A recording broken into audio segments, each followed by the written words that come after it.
इनके चेहरे की मुस्कुराहट बता रही है कि इनकी तपस्या पूरी हो चुकी है। अन्य असुरों के साथ मैंने भी इन पर आक्रमण किया था। यदि गरुड़ ने इन्हें बता दिया कि मैं यहीं पर हूं तो कहीं ऐसा ना हो कि ये मुझे श्राप देकर भस्म कर दे। नहीं नहीं, ऐसा नहीं हो सकता।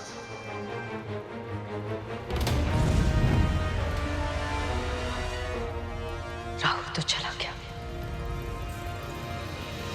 पर मुझे यही रुकना होगा, ये जानने के लिए कि इनके आगे की योजना क्या है।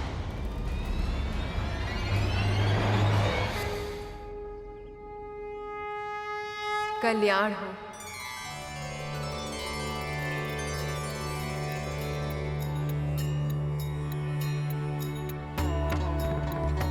आज मैं बहुत प्रसन्न हूँ दीदी। इतने वर्षों बाद आपसे मिल रही हूँ, और वो भी उस दिन जिस दिन मेरे पुत्रों को स्वयं प्रभु विष्णु ने जीवन का वरदान दिया है। आपकी मुस्कुराहट बता रही है आपकी तपस्या सफल हुई। हाँ विंता, पर तुम्हारे पुत्र गरुड़ की सहायता के बिना ये संभव ही नहीं होता।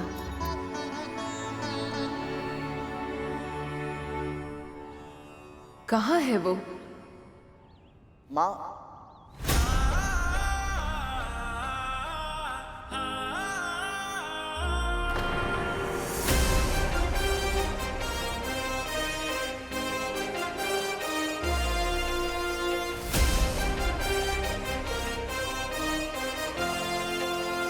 प्रणाम दीदी माँ।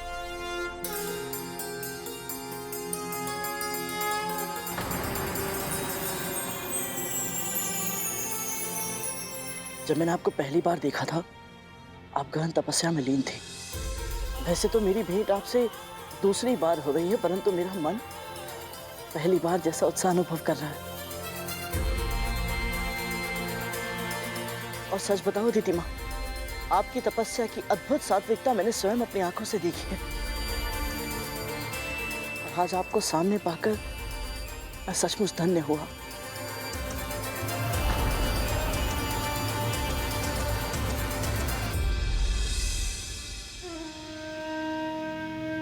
दासत्व का धागा अवश्य कद्रू ने गरुड़ को भी दास बनाया होगा।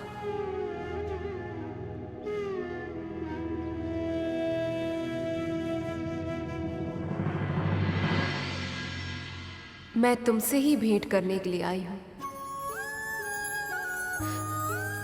तुम्हारे परोपकार के लिए तुम्हें धन्यवाद देने।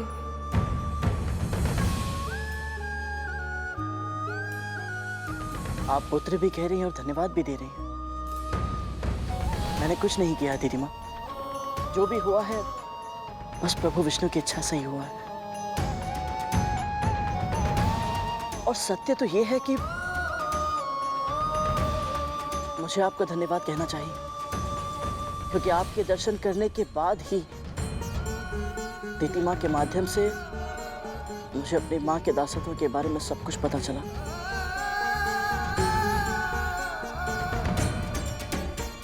दीदी, आपकी तपस्या सफल हो गई है, तो देवताओं को दानवों पर विजय पाने का कोई ना कोई हल तो अवश्य मिल गया होगा। प्रभु विष्णु ने मुझे आश्वासन दिया है कि एक उपाय है जिससे देवताओं का भला तो होगा ही, और साथ ही साथ संसार में श्री भी वापस लौट पाएंगी। और उस उपाय के बारे में चर्चा करने के लिए देवताओं को शीघ्र ही विष्णु लोक पहुंचने का उन्होंने आदेश दिया है।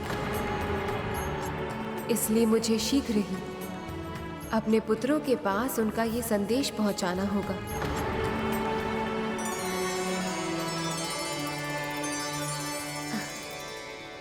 विंता, तुम्हारा पुत्र शक्तिशाली तो है ही, और इसका अनुभव मैं पहले ही कर चुकी हूँ। परंतु मैंने ये सुना है कि ये बहुत दूर की यात्रा बहुत कम समय में कर सकता है।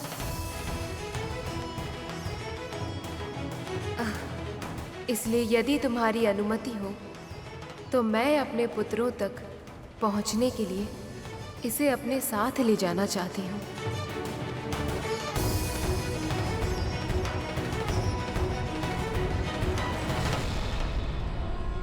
अपने पुत्र के पास जाने के लिए इन्हें गरुड़ की क्या आवश्यकता?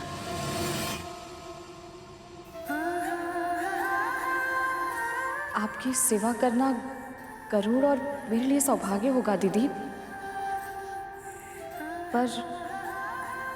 पर क्या?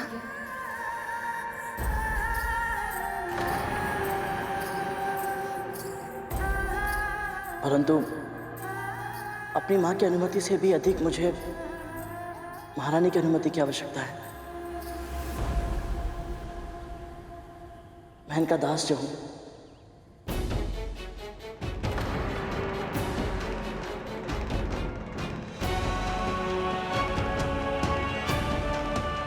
तुम्हारा सेवक यदि कुछ समय के लिए मेरी सहायता करे तो तुम्हें कोई आपत्ति तो नहीं है ना?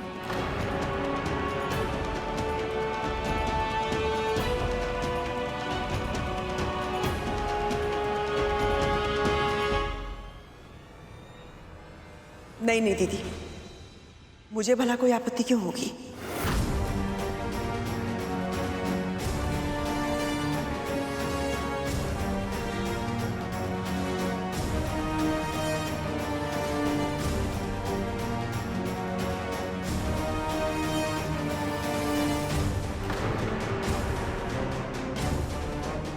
कद्रू, तुम ये ठीक नहीं कर रहे हो। माँ अधिक श्रम मत कीजिएगा और अधिक चिंता भी नहीं। समय पर भोजन कर लीजिएगा, जल पीना मत भूलिएगा और विश्राम कर लेना माँ, क्योंकि आपने अभी अभी कठिन व्रत रखा है और मेरे यहाँ से जाने के बाद आपका ध्यान रखने वाला कोई होगा भी नहीं। अब बस भी कर दे। मेरी बातों को परिहास में मत लीजिए। आप वचन दीजिए माँ कि आप अपना ध्यान रखेंगे, अन्यथा मेरा पूरा ध्यान केवल आप पर ही होगा और मैं अदिति माँ और देवताओं की सहायता नहीं कर पाऊंगा। दीजिए वचन। हाँ हाँ वचन देती हूँ। कुछ अधिक बड़ा नहीं हो गया है तू? मुझे निर्देश दे रहा है? मैं तेरी माँ हूँ कि तू मेरी माँ है? हाँ, बातों में मत उलझाइए। आपने वचन दिया है, अब इसका पालन करना पड़ेगा आपको। करूँगी पालन, अवश्य करूँगी। ध्यान रखूंगी मैं अपना, और तू भी अपना ध्यान रखना।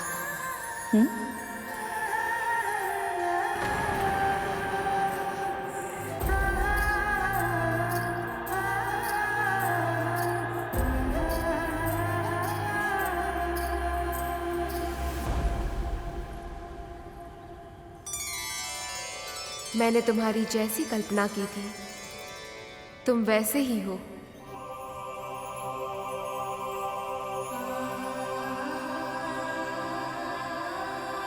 मैं जानती हूं कि तुम अपनी मां के लिए अत्यंत चिंतित हो, पर मुझे ऐसा आभास है कि शीघ्र ही तुम्हारे कष्टों के दिन बीतने वाले हैं और प्रभु विष्णु ने चाहा तो मेरे पुत्रों के उद्धार के साथ साथ तुम्हारी मनोकामना भी अवश्य पूरी होगी।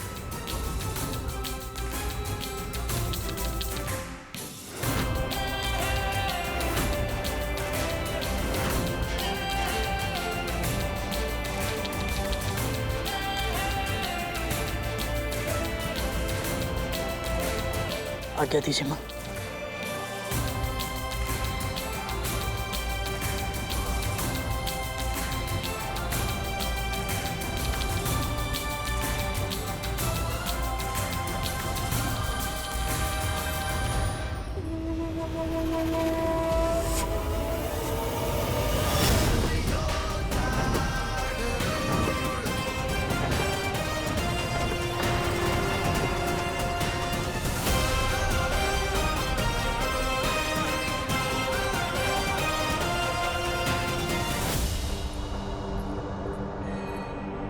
गरुड़ को अदिति माँ के साथ जाने की आज्ञा क्यों दी माँ आपने?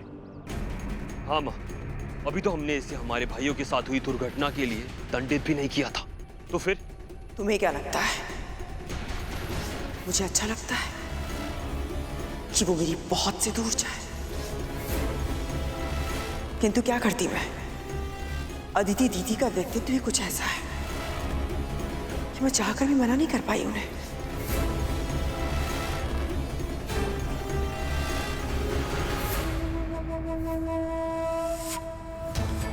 कर तो मैं भी कुछ नहीं पाई अदिति दीदी के सामने, पर अब मैं शांत नहीं बैठ सकती। मुझे शीघ्र ही बलि को बताना होगा कि अदिति दीदी की तपस्या सफल हो गई है और देवता विष्णु से भेंट करने जा रहे हैं।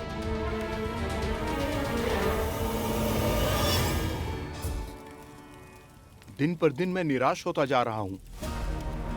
कब तक हम इस प्रकार छुप छुप के अपना जीवन जीते रहेंगे? स्वर्ग मिल गया है इन असुरों को, अब भी संतोष नहीं है। हमें ये हर क्षण ढूंढते रहते हैं, ढूंढ ढूंढ कर हमें मारना चाहते हैं। अब क्या करें? उनके गुरु शुक्राचार्य ने उन्हें संजीवनी विद्या जो दे दी है,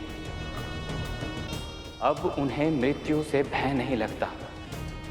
और इन सब का कारण मैं हूं। यदि मैं अपने अहंकार में दुर्वासा और वाल्खिल्य जैसे महान ऋषियों का अपमान नहीं किया होता तो ना तो मुझे श्राप मिलता और ना ही हमारी ये दुर्दशा होती और ना ही हमें इस तरह भटकना पड़ता।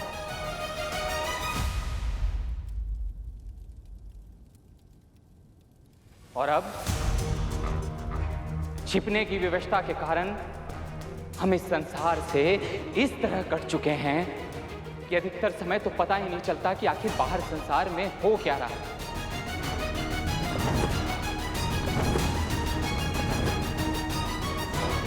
ये ध्वनि कैसी है?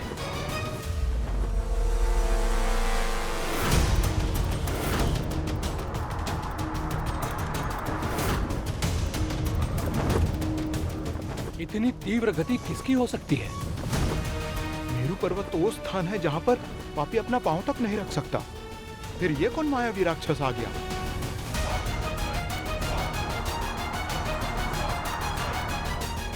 बलि ने स्वर्ग पर अधिकार कर लिया है और अब तो नारायण ही जाने कि ये किन किन शक्तियों को इकट्ठा कर चुका है और किस किस को अपना सहयोगी बना चुका है।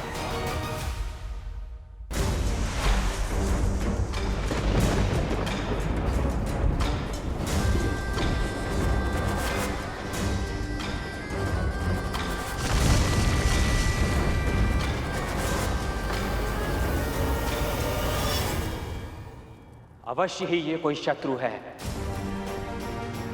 अगर हम इसे जीवित छोड़ देंगे तो ये हमारे इस गुप्त स्थान के बारे में असुरों को जाके बता देगा।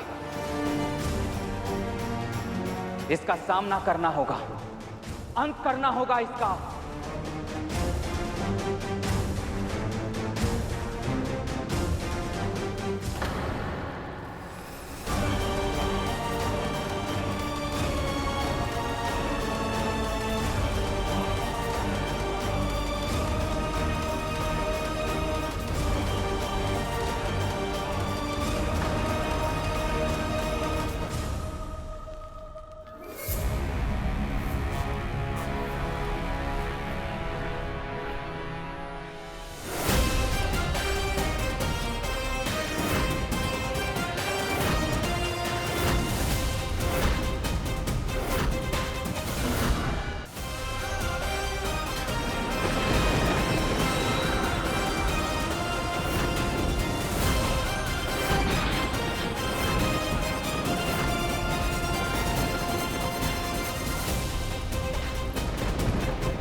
ठहरो पुत्र,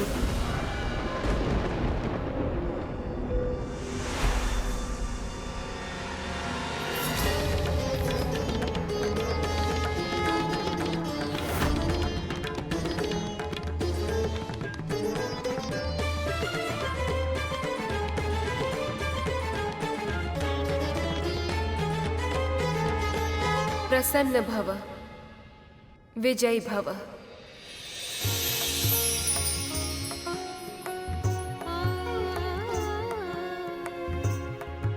मित्र को शत्रु समझने की भूल मत करो पुत्र।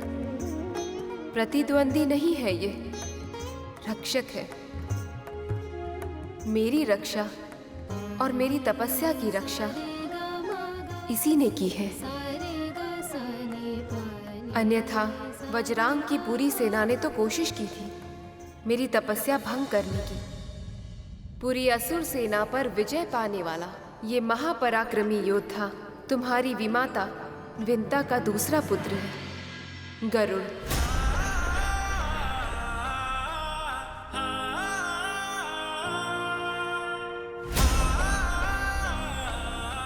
हम भगवान विष्णु से प्रार्थना करते हैं कि ऋषि कश्यप को अगली संतान के रूप में ऐसा पुत्र देना जो इंद्र से सहस्त्र गुना अधिक शक्तिशाली और बुद्धिमान हो, जो प्रत्येक अहंकारी के अहंकार का नाश करे।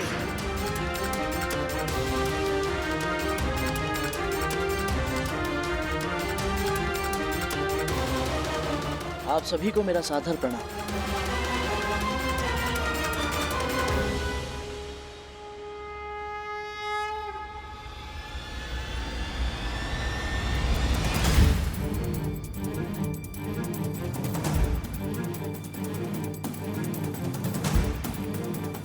ऐसा क्यों लग रहा है जैसे देवताओं के राजा इंद्र मुझे देखकर प्रसन्न नहीं है? आकाश का इंद्र कहलाएगा वो, आकाश का इंद्र कहलाएगा वो। गरुड़, भीतर चलो, मुझे तुम्हारे साथ एक आवश्यक चर्चा करनी है। जी अदिति माँ।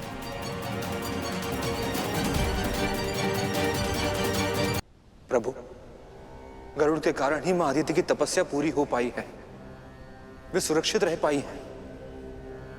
फिर भी देवराज इंद्र गरुड़ को शत्रुता की दृष्टि से क्यों देख रहे हैं? क्योंकि ईर्ष्या की भावना ही विषैली होती है शेष।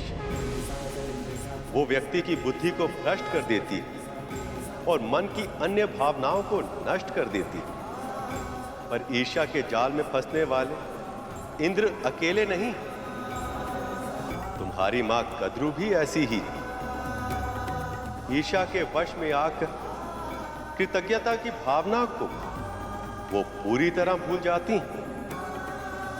पर वो व्यक्ति जो दूसरों के द्वारा किए गए उपकार को सदैव स्मरण रखता है, उसका जीवन के प्रति दृष्टिकोण ही बदल जाता है।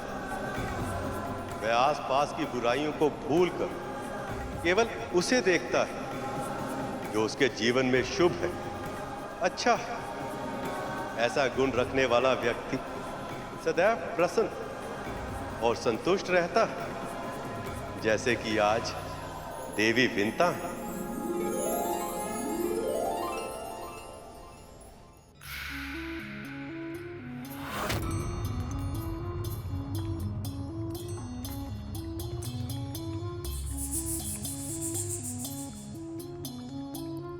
उपटन में महुआ मिला है क्या? मैं समझी नहीं दीदी। इसके पहले भी तेरा पुत्र कई बार तुझसे दूर जा चुका है, किंतु उसकी अनुपस्थिति में पहली बार तुझे इतना प्रसन्न देख रही हूं मैं। हाँ दीदी, इस बार की तो बात ही कुछ भिन्न है।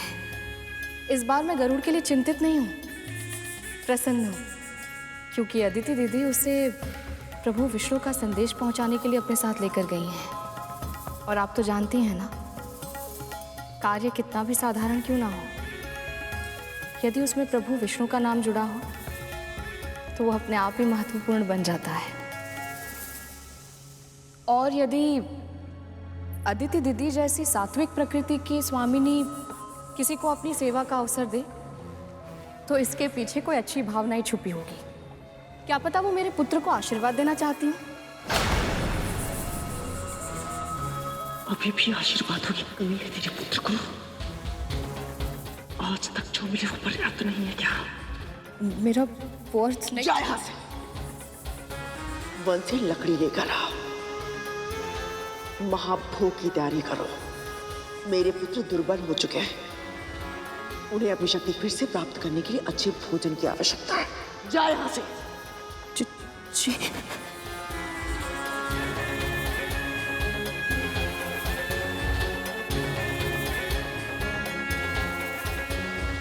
समय आ गया है, ये संसार मेरे पुत्रों को महत्व दे, उन्हें वो सम्मान दे जिसकी वो योग्य है। और अब इस कार्य को संभव बनाने के लिए मैं कुछ भी करूंगी, कुछ भी। नारायण ने मुझे ये तो नहीं बताया कि उनका उपाय क्या है। परंतु आश्वस्त अवश्य किया है कि उनके इस उपाय से केवल देवताओं की ही नहीं परंतु समस्त संसार की सहायता होगी, अखिल विश्व का कल्याण होगा, क्योंकि उनके इस उपाय के कारण ही श्री सृष्टि में लौट पाएंगी। अर्थात आपके कहने का अर्थ यह है कि माता लक्ष्मी और प्रभु विष्णु का विरह समाप्त होने वाला है। वो दोनों फिर से एक होने वाले हैं। ये तो बहुत ही शुभ समाचार है अदिति माँ। हमें शीघ्र ही विष्णु लोक की ओर प्रस्थान करना चाहिए। शीघ्रता में किया हुआ कार्य हानिकारक भी हो सकता है गरुड़। पहले से ही असुर हमें चारों ओर खोज रहे हैं और अब तो दीति माँ और राहु को भी पता चल गया है कि माँ की तपस्या पूरी हो गई है। रही बात प्रभु विष्णु की ओर प्रस्थान करने की, तो प्रभु विष्णु ने स्वयं हमें अपने लोक में आने का आदेश दिया है। और यदि असुरों ने हमें ढूंढ लिया और हमारे ऊपर आक्रमण कर दिया तो हम चाहे भी तो उनका सामना नहीं कर सकते। यदि हम उनको मार भी दें तो वो तो राक्षस हैं। संजीवनी विद्या से वो फिर से जीवित हो जाएंगे और फिर हमारा क्या होगा? वही जो नारायण चाहेंगे। और वैसे भी जब वो हमारे साथ है तो हमें किस बात की चिंता? सही कह रहा है गरुड़। तुम सब एक काम करो, तुम सब इसी क्षण नारायण के पास जाओ और गरुड़ को भी अपने साथ लेकर जाओ। पूरी असुर सेना का सामना किया है इसने, कुछ तो विशेष है इसमें। हो सकता है कि इसका साथ तुम सब में फिर से साहस का संचार कर दे। जो आज्ञा मां।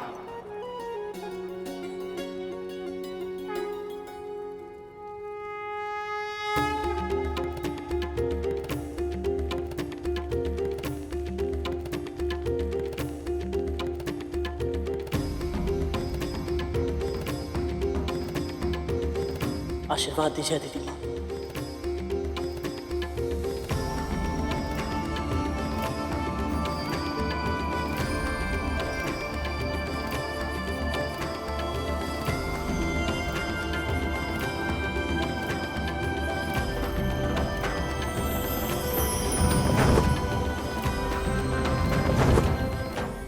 गति तुम्हारी शक्ति है, हृदय में साहस है, आत्मा अच्छाई की प्रतीक है और तुम्हारे पंखों में है आशा, समस्त संसार की आशा। एक माँ का आशीर्वाद है, नारायण की प्रेरणा से अपनी माँ के गर्व का कारण बनो तुम। प्रभु विष्णु का वाहन बनो तुम।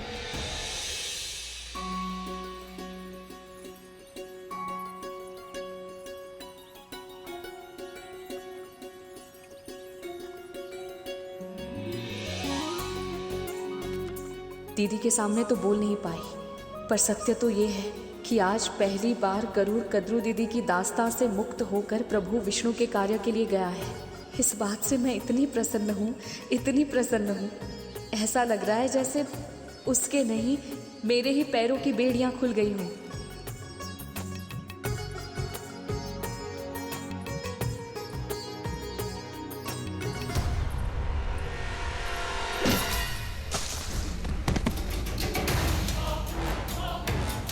अंधी है क्या?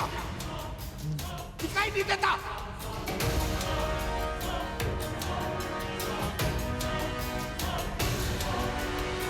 कैसा घाव है वो? क्या रोग है? ये गंध इन्हीं घाव की लग रही है। कौन है ये लाचार व्यक्ति? कामदेव का अवतार हूं मैं, जो मेरे ऊपर से दृष्टि नहीं हटती तेरी। यहाँ बैठे बैठे एक कोड़ के रोग का उपवास बताना चाहती है।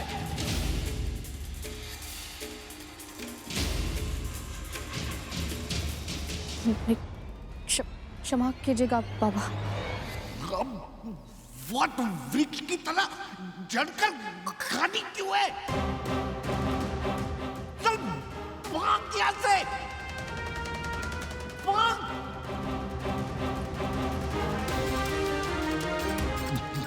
क्षमा कीजिए।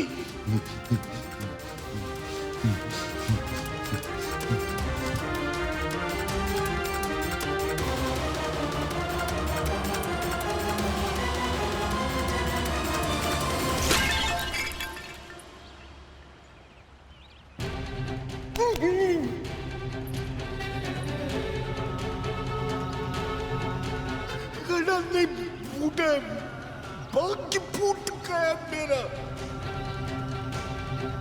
आयु में शांति से तो कुछ जल भी नहीं पी सकता।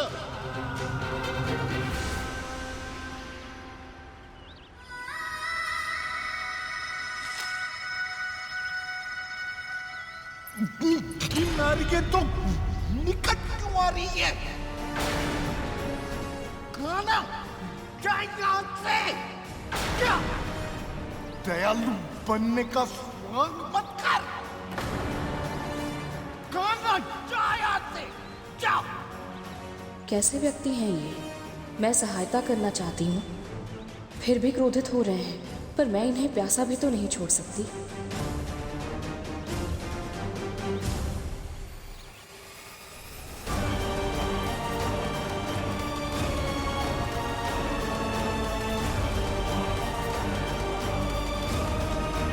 अभी मन नहीं भरा तेरा और चिढ़ा रही है। देख नहीं रही मेरे हाथ कांप रहे, ये भी गिर जाएगा। जल पिलाना है तो अपने हाथ से पिला, वरना जाया।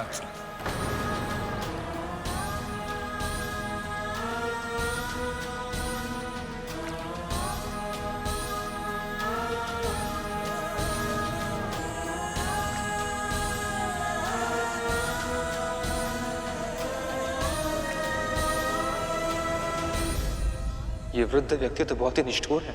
ये उस असुर की भांति है जो कभी संतुष्ट नहीं होती। आपने सही कहा प्रभु, किंतु विंता मां का हृदय तो करुणा का सागर है। किसी के भी कष्ट का आभास पाता है तो क्षण भर में पिघल जाता है। पर आज उनकी करुणा नहीं, सेवा की परीक्षा होगी।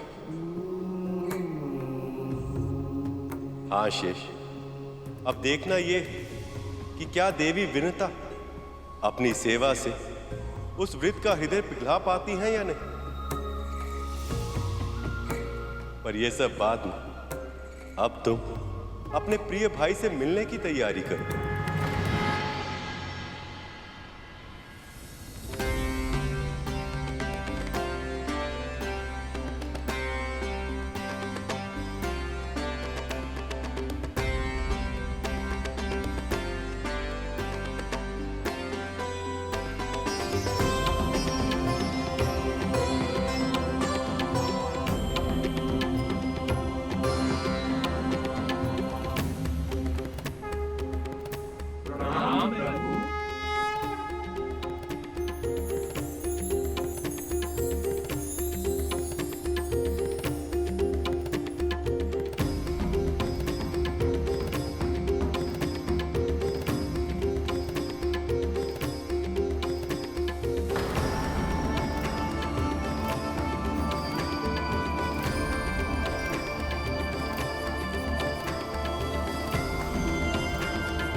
प्रभु विष्णु ने स्वयं मां को दर्शन देकर हम देवताओं को यहाँ बुलाया था, पर अब इस गरुड़ के सामने तो ये हमारी ओर दृष्टि उठाकर देख तक नहीं रहे। प्रभु, मैं बता नहीं सकता, इस तरह आपको शेषनाग भैया की शैया पर विश्राम करते देख मुझे कितनी प्रसन्नता हो रही है। ऐसा लग रहा है जैसे ये सौभाग्य मेरे बड़े भैया को नहीं, स्वयं मुझे प्राप्त हुआ है।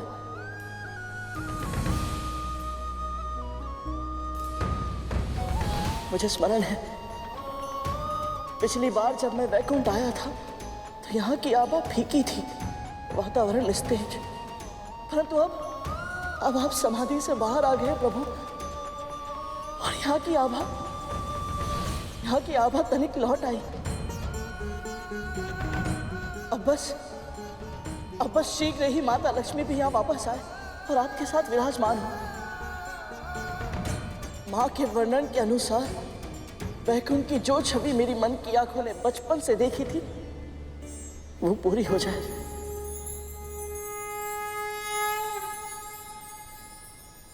सत्य कह रहे हो गरुड़। लक्ष्मी के जाने के पश्चात केवल वैकुंठ ही नहीं, स्वयं मैं भी अधूरा हूं। मैं तो केवल ये कल्पना कर सकता हूं कितने लंबे विरह के बाद मेरी प्रिय, मेरी लक्ष्मी कितनी पीड़ा सहती होगी।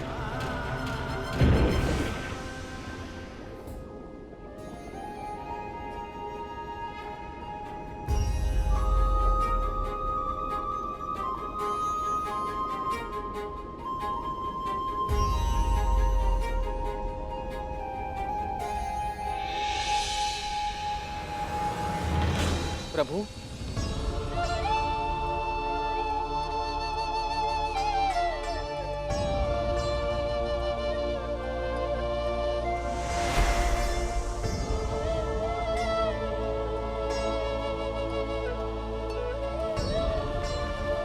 प्रणाम गुरुदेव।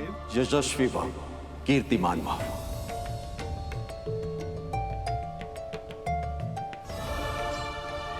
प्रभु विष्णु जब जब ऐसे गहन विचारों में लीन होते हैं तब तब सदैव ही कोई ना कोई उपाय, कोई ना कोई विचार उत्पन्न होता है जो सृष्टि को पूरी तरह से परिवर्तित कर देता है।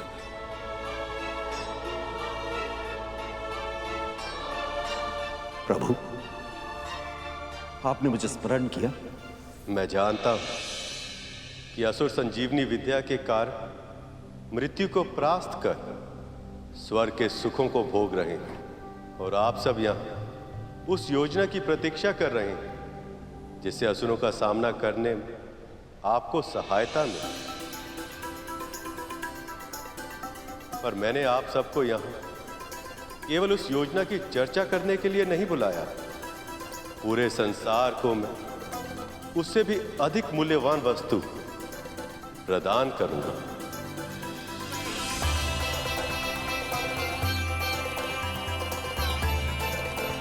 महर्षि दुर्वासा के श्राप के बाद देवी लक्ष्मी के साथ साथ कामधेनु, ऐरावत, उच्च श्रवा, रंभा और अनेक अन्य रत्न भी स्वेच्छा से समुद्र के भीतर समा गए थे, और अब उन्हें वापस लाने के लिए, संसार के कल्याण के लिए आप सबको मिलकर क्षीर सागर का मंथन करना होगा।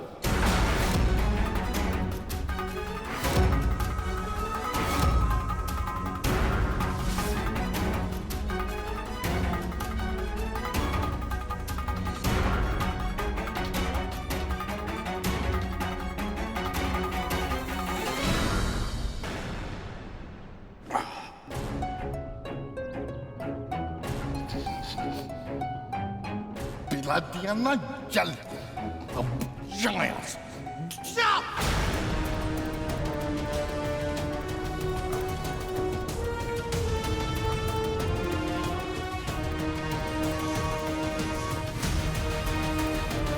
कीड़े पड़े तुझे, पशु नोच नोच के खाए तुझे।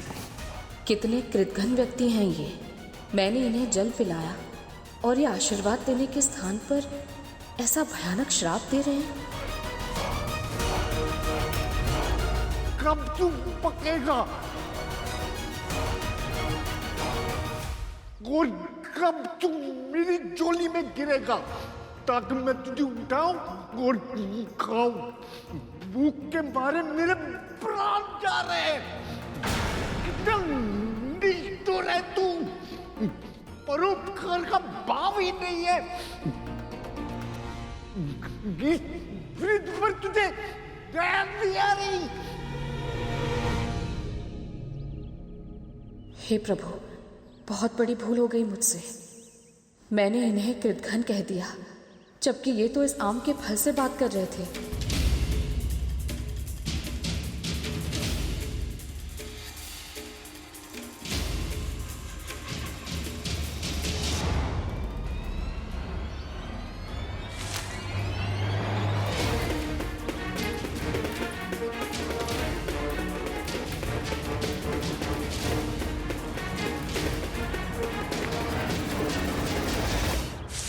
अब क्या मारेगी मुझे? सीधे सर फोड़ दे मेरा।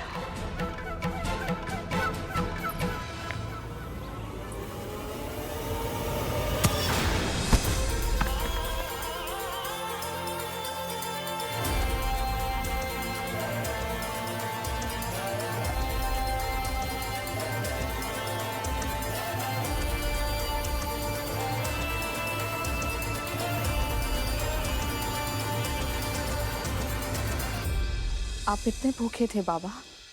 क्यों? तू मेरी माँ है क्या?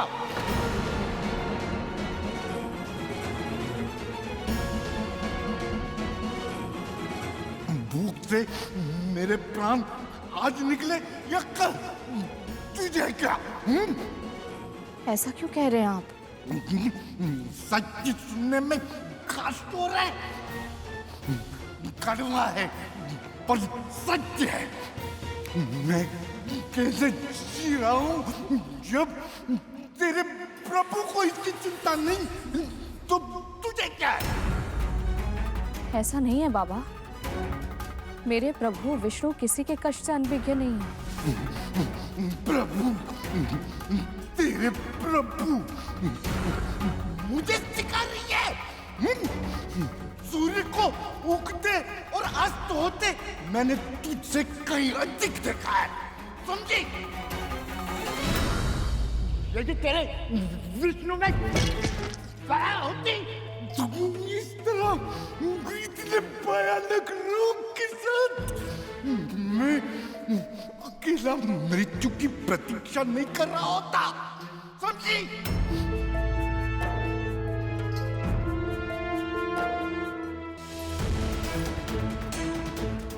आप अकेले नहीं रहेंगे बाबा, प्रभु की प्रेरणा से ही मैं यहाँ आई हूँ।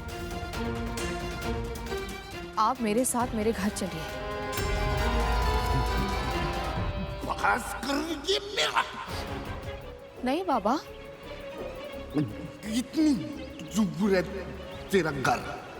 लगभग 1 कोस दूर। 1 कोस दूर कैसे जाऊंगा मैं इन पैरों से? बाबा, मैं स्वयं आपको लेकर चलूंगी, आपको कोई कष्ट करने की आवश्यकता नहीं होगी। हाँ? रास्ते में छोड़ दिया तो? मेरा विश्वास कीजिए, ऐसा कुछ नहीं होगा बाबा। आप चलिए मेरे साथ। हाँ,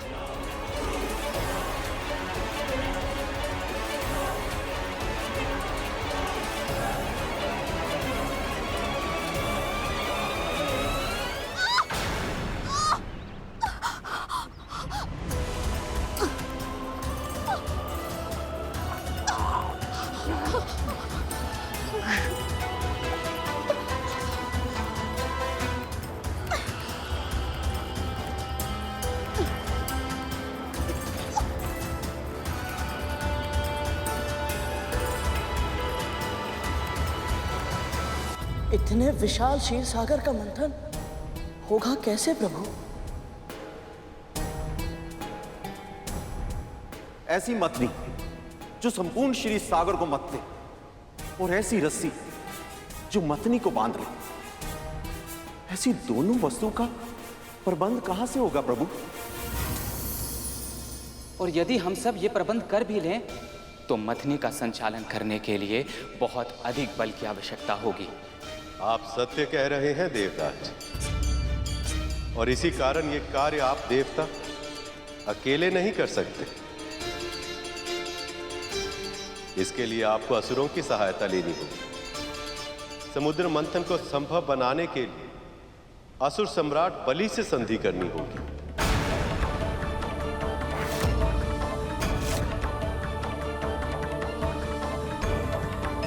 विष्णु जी चाहते हैं कि मैं असुर राज बलि से संधि करूं, उन असुरों से जिन्होंने मुझसे मेरा स्वर्ग लोक छीना, जो हमारे प्राण के पीछे ऐसे पड़े हैं कि हमें छुपते फिरना पड़ रहा है। ये संधि नहीं होगी, कभी नहीं। परंतु ये कैसे संभव है प्रभु? देवों और दानवों की शत्रुता तो अनंत काल से चली आ रही है। ये अचानक से समाप्त कैसे होगी प्रभु? जब तक सत्ता और शक्ति के शीर्ष पर देवता विद्यमान थे, तब तक असुरों से अपनी कोई भी बात मनवाना हमारे लिए संभव था।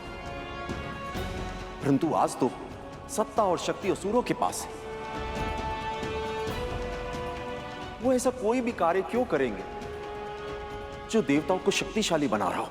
असुर राज बलि अन्य असुरों से भिन्न है गुरुदेव। ईश्वर भक्त है वो। मैंने स्वयं देखा है। मैंने स्वयं उन्हें महादेव की पूजा करते हुए देखा है। मुझे लगता है संभावना प्रबल है कि वो अरे असुरों के बारे में जानते ही क्या हो तुम? अरे तुमने तो केवल एक बार युद्ध किया है उनके साथ, पर हमने वर्षों तक बार बार पराजित किया है उन्हें। परंतु अब परिस्थिति बदल गई है।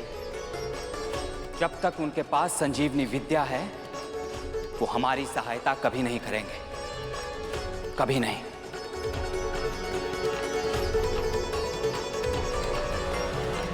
संजीवनी विद्या के कारण इस समय शक्ति का समीकरण असुरों के पक्ष में है।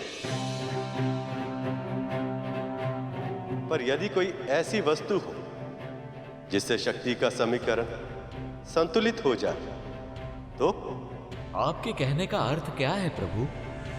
समुद्र मंथन में एक ऐसी वस्तु भी उत्पन्न होगी जिसकी शक्ति संजीवनी विद्या से भी अधिक होगी।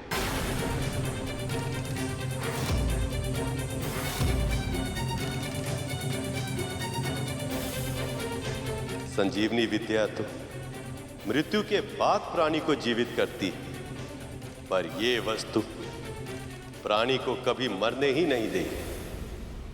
ये सभी प्राणियों को अजर अमर बना देगी।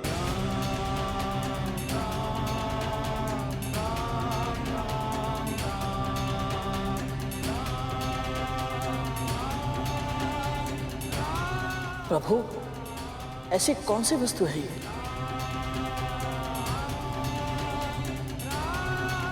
अमृत।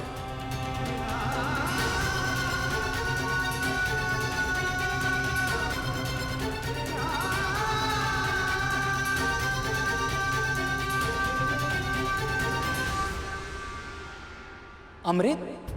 जी देवराज, ये सत्य है। समुद्र के गर्भ में अमृत भी है।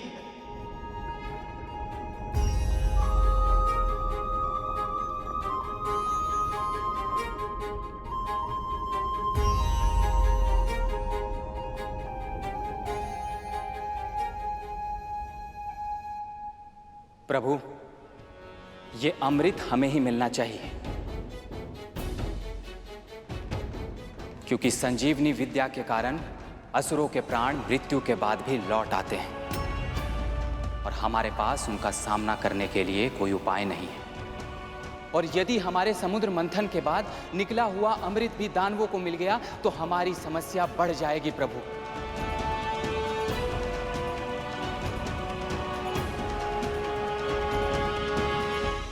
क्षमा करिए प्रभु, क्षमा करिए, पर हम ऐसा नहीं कर सकते। असुर सम्राट बलि से संधि नहीं कर सकते हैं हम प्रभु।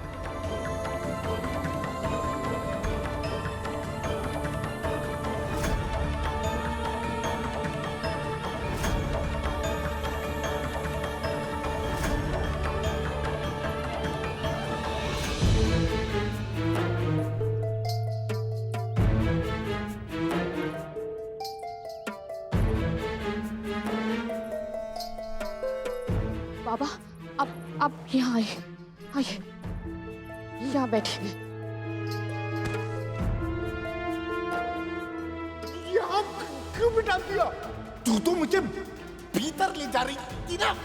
बाबा मैं आपको अवश्य भीतर ले जाऊंगी, बस एक बार अंधेरा हो जाए तब तक आपको यहीं प्रतीक्षा करनी होगी।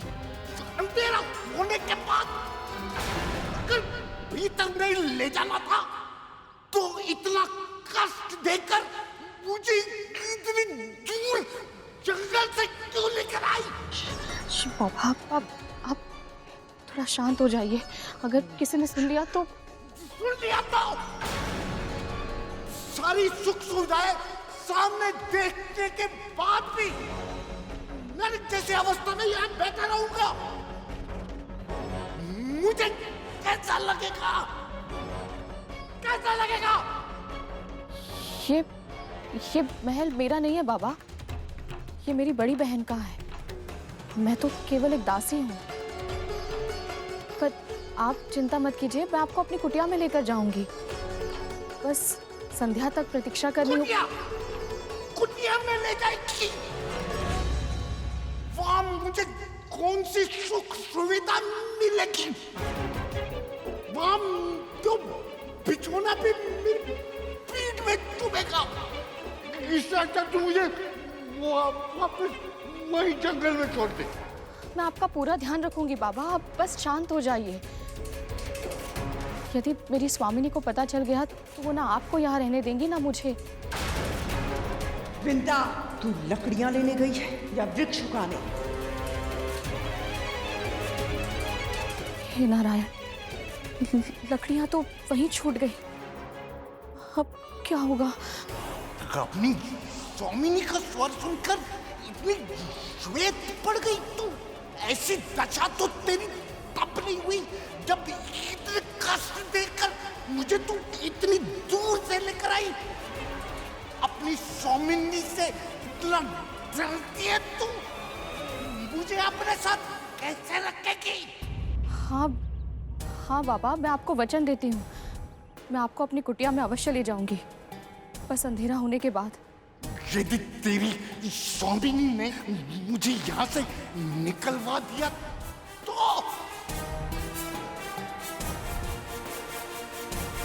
ऐसा नहीं होगा बाबा,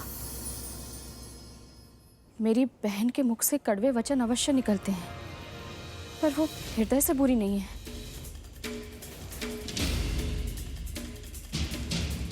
विंदा, महल के बाहर खड़ी रहेगी या भीतर भी आएगी? भोजन बनाना है, मेरे पुत्र भूखे हैं। अभी आई महारानी।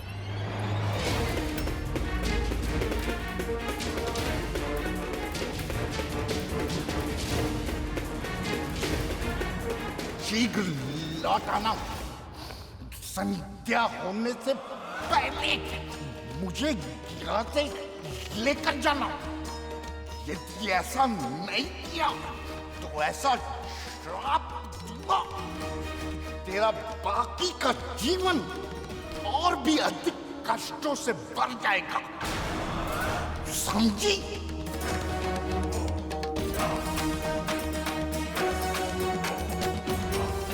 जा।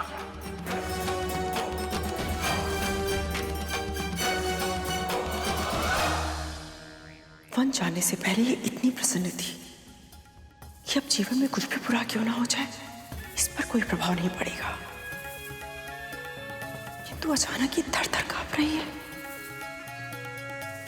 ऐसा क्या हुआ इस बीच? आप ये संधि करने से मना कैसे कर सकते हैं देवराज?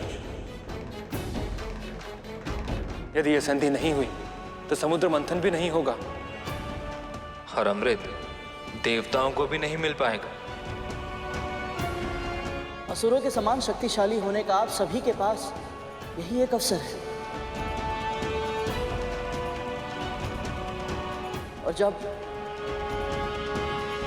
स्वयं प्रभु विष्णु ये सुझाव दे रहे हैं तो इन्होंने सभी संभावना पर विचार अवश्य कर लिया होगा। आपकी आशंका उचित है देवराज। यदि असुरों को ही अमृत मिल गया तो यह समस्या और उलझ जाएगी। परंतु गरुड़ भी सही कह रहे, आपको नारायण पे विश्वास करना होगा। क्योंकि प्रभु ने सदा ही धर्म और सत्य का साथ दिया और अभी भी वो अच्छाई पे बुराई की जीत नहीं होने देंगे।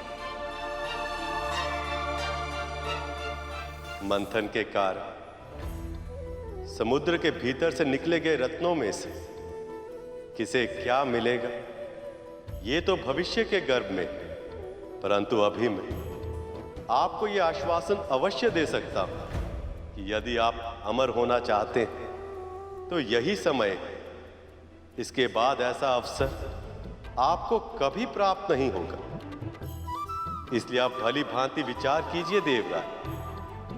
अब आपको निर्णय लेना ही होगा कि आप अपने भय को जीतने देंगे या मुझ पर अपने विश्वास को विजयी बनाएंगे। प्रभु, आप पर विश्वास ना करने का तो प्रश्न ही नहीं उठता, पर देव और दानवों की संधि अकल्पनीय है। और यदि क्षीर सागर का मंथन ही आपकी इच्छा है तो हम सब देव ये संधि अवश्य करेंगे।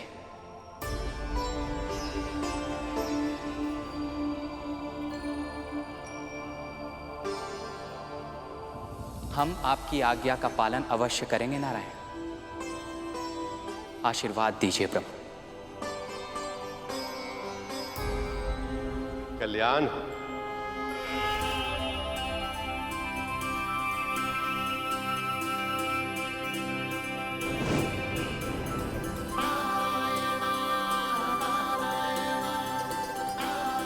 अब मुझे भी आज्ञा दीजिए प्रभु।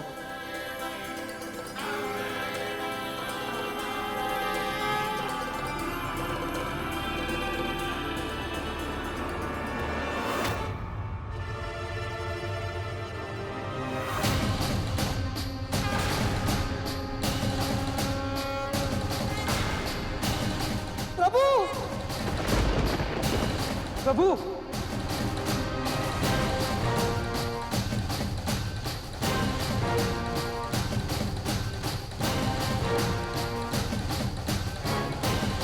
भैया भैया, ये प्रभु को क्या हो गया?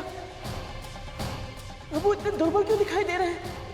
मां लक्ष्मी के वियोग में न केवल प्रभु विचलित हैं, किंतु दुर्बल भी हो रहे हैं।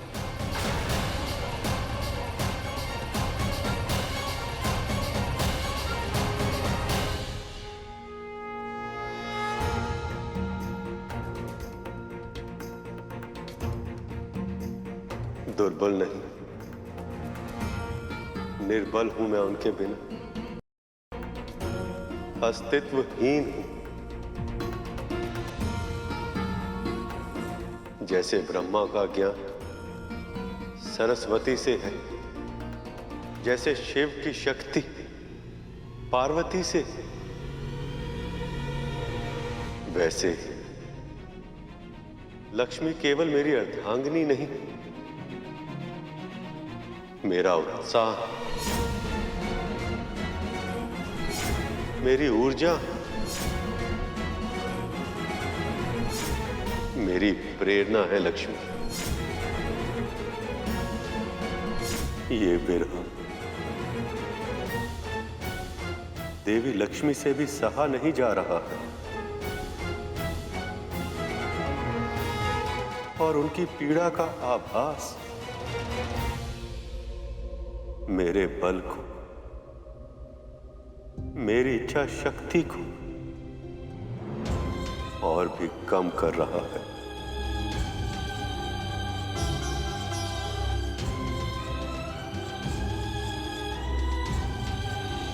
लक्ष्मी,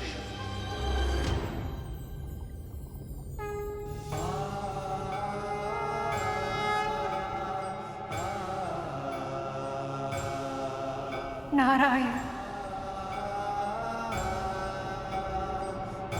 नारायण।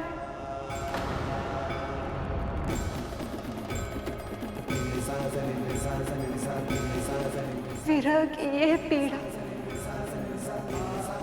असहनीय हो रही है। यदि शीघ्र ही आप हमसे नहीं मिले या आपने कोई संकेत नहीं दिया कि मेरी ये प्रतीक्षा समाप्त होगी, प्रभु मेरे श्वास रुक जाएंगे। संवेदना से शून्य, मात्र पत्थर बनकर रह गई हूं मैं। स्वामी।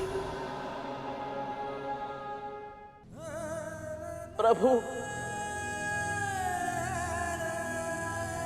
जब आप और माता लक्ष्मी एक दूसरे के बिना इतने कष्ट में हैं, तो आप दोनों एक क्यों नहीं हो जाते? क्यों एक ऋषि के श्राप के कारण इस तरह विवश हैं आप? जिन नियमों के अनुसार ऋषियों के श्राप का मान संसार के सभी जीव जंतु, मनुष्य, यहाँ तक स्वयं ईश्वर को भी करना पड़ता, वह सारे नियम मैंने ही बनाए। यदि मैं ही उन्हें तोड़ दूंगा तो शेष सभी उसका पालन कैसे करेंगे? श्री को इस संसार में लौटाने के लिए देवी लक्ष्मी को विष्णु लोक में उनका स्थान फिर से दिलाने के लिए जो आवश्यक है वो सब करने के लिए अपनी ऊर्जा का अंतिम कण भी प्रयोग कर रहा हूं मैं। किंतु हर बीते क्षण के साथ ये मेरे लिए और भी अधिक कठिन हो रहा है। मुझे तो भय है कि लक्ष्मी के साथ के बिना मैं ये कार्य पूरा कर भी पाऊंगा या नहीं।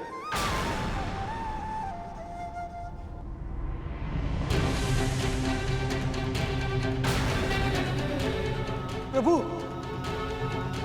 प्रभु, भैया, प्रभु की ये दशा देखकर मैं शांत नहीं रह सकता। जब मां दुख से रोती है तो कष्ट होता है, जब पिता की आंखों में आंसू आते हैं तो ऐसा लगता है जैसे अपने सिर की छाव किसी ने छीन ली।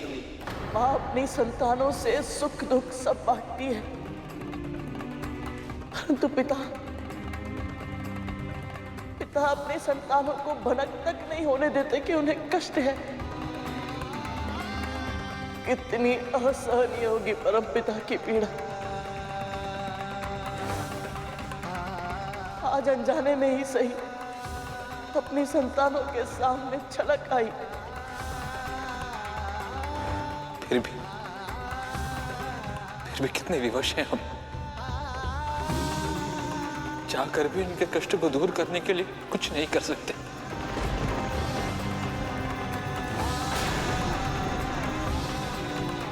मैं कर सकता हूं भैया।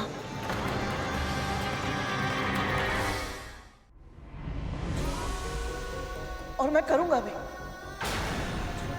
समुद्र मंथन का सबसे बड़ा उद्देश्य है आदि पुरुष विष्णु और आदि देवी लक्ष्मी का एक होना।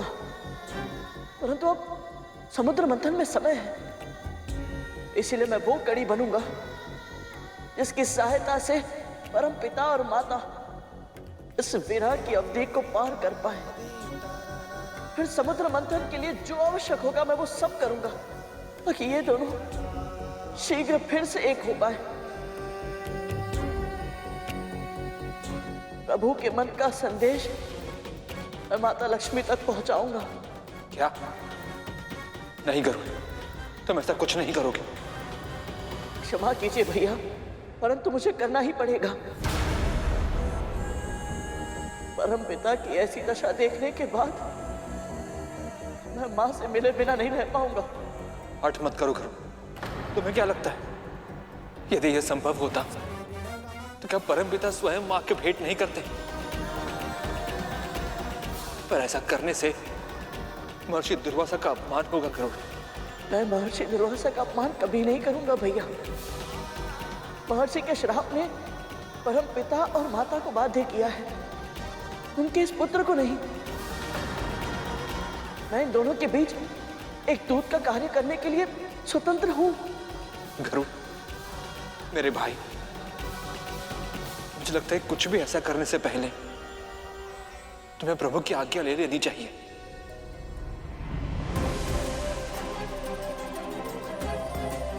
नहीं भैया,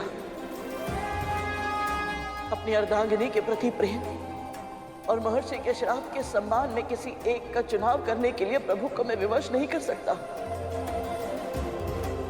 मुझे यह कार्य प्रभु की आज्ञा के बिना ही करना पड़ेगा, ताकि नियम तोड़ने का कोई दोष लगे भी तो मुझ पर लगे, मेरे प्रभु पर नहीं। मान जाइए भैया, एक पुत्र को उसकी मां से मिलने के लिए मत रोकिए। पर गरुड़, माता तक पहुंचने के मार्ग कठिन है, तुम्हारे प्राण भी संकट में पड़ सकते हैं। प्रभु विष्णु और माता लक्ष्मी के विरह की पीड़ा के समक्ष मेरी मृत्यु तुच्छ है। इनका संदेश एक दूसरे तक पहुंचाने के लिए ये पुत्र सहस्त्र बार अपने प्राण न्यौछावर कर सकता है भैया।